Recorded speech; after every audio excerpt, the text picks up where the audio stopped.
एक छोटे से गांव में एक परिवार रहता था। उस परिवार में 4 सदस्य थे, पिता, माता, बेटी और बेटा। पिता का नाम रमेश था और वह गांव के स्कूल में अध्यापक थे। माता का नाम सुनीता था, वह घर संभालने वाली एक समझदार महिला थी। उनकी बेटी पायल स्कूल में पढ़ाई करती थी और बेटा अर्जुन कॉलेज में पढ़ाई कर रहा था। इस परिवार में हमेशा एक गर्मजोशी और प्रेम का माहौल रहता था। एक दिन रमेश जी घर लौटे तो उन्होंने सुनीता से कहा, सुनीता, मुझे तुमसे कुछ जरूरी बात करनी है। क्या हुआ रमेश जी, क्या बात है? रमेश जी ने थोड़ी देर सोचा और फिर कहा, पायल की पढ़ाई के बारे में मुझे कुछ चिंता है। उसकी पढ़ाई का खर्चा बढ़ रहा है और हमारी आर्थिक स्थिति उतनी अच्छी नहीं है। मुझे लगता है कि हमें उसे किसी कॉलेज में भेजने का सोचने से पहले अपने खर्चों का पुनर्निर्धारण करना होगा। सुनीता ने थोड़ा गहरी सांस ली और कहा, मुझे समझ में आ रहा है, पायल के सपने बड़े हैं, लेकिन हमें यह भी देखना होगा कि घर का बजट कैसे चल रहा है। फिर उन्होंने पायल से पूछा, पायल, तुमसे कुछ बात करनी है, बैठो तो सही। पायल जो अभी तक अपने कमरे में किताबों में खोई हुई थी, अचानक मम्मी की आवाज सुनकर बाहर आई। उसने पूछा, क्या हुआ मम्मी? तुम्हारे पिता को तुम्हारी पढ़ाई के खर्चों के बारे में कुछ चिंता है। वह चाहते हैं कि हम कुछ सोच समझकर निर्णय लें। पायल चुपचाप बैठ गई। वह जानती थी कि उसके माता पिता हमेशा उसके भले के लिए सोचते हैं, लेकिन उसे इस समय समझ में नहीं आ रहा था कि क्या करना चाहिए।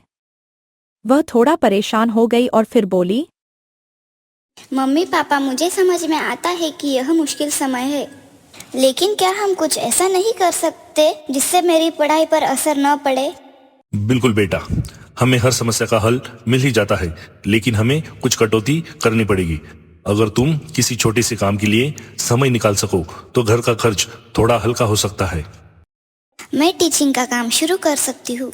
मैंने कुछ बच्चों को ट्यूशन देने का सोचा है, लेकिन क्या आप लोग मुझे इसे करने की अनुमति देंगे? सुनीता और रमेश जी एक दूसरे की तरफ देखकर मुस्कुराए। सुनीता ने कहा, तुम्हारी सोच बहुत अच्छी है पायल। अगर तुम सच में यह कर सकती हो तो हमें कोई आपत्ति नहीं है, लेकिन ध्यान रखना, पढ़ाई में कोई कमी नहीं होनी चाहिए। अर्जुन, जो पूरे समय चुप था, अब बोल पड़ा, मम्मी पापा, मैं भी कुछ करने की कोशिश कर सकता हूँ। मैंने कुछ सीनियर से सुना है कि कॉलेज के कुछ प्रोफेसर पार्ट टाइम जॉब्स देते हैं। अगर मुझे यह मौका मिल जाए तो मैं भी अपनी मदद कर सकता हूँ। रमेश जी ने गर्व से अपने बेटे को देखा और कहा, अर्जुन, यह बहुत अच्छा विचार है। तुम दोनों की कोशिशों से शायद हमें थोड़ा सा सहारा मिल जाएगा। हमें एक साथ मिलकर इस मुश्किल को पार करना होगा। ठीक है, तो हम सभी अपनी जिम्मेदारी निभाएंगे।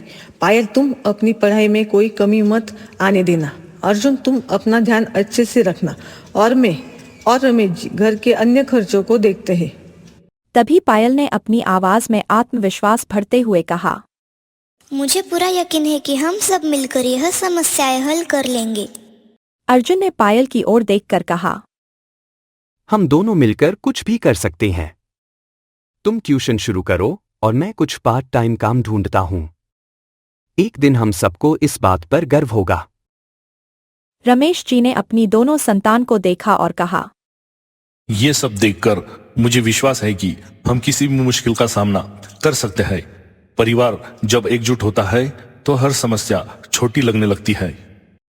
उस रात पूरे परिवार ने एक साथ खाना खाया और हंसी मजाक किया। घर का माहौल पहले जैसा ही गर्म था।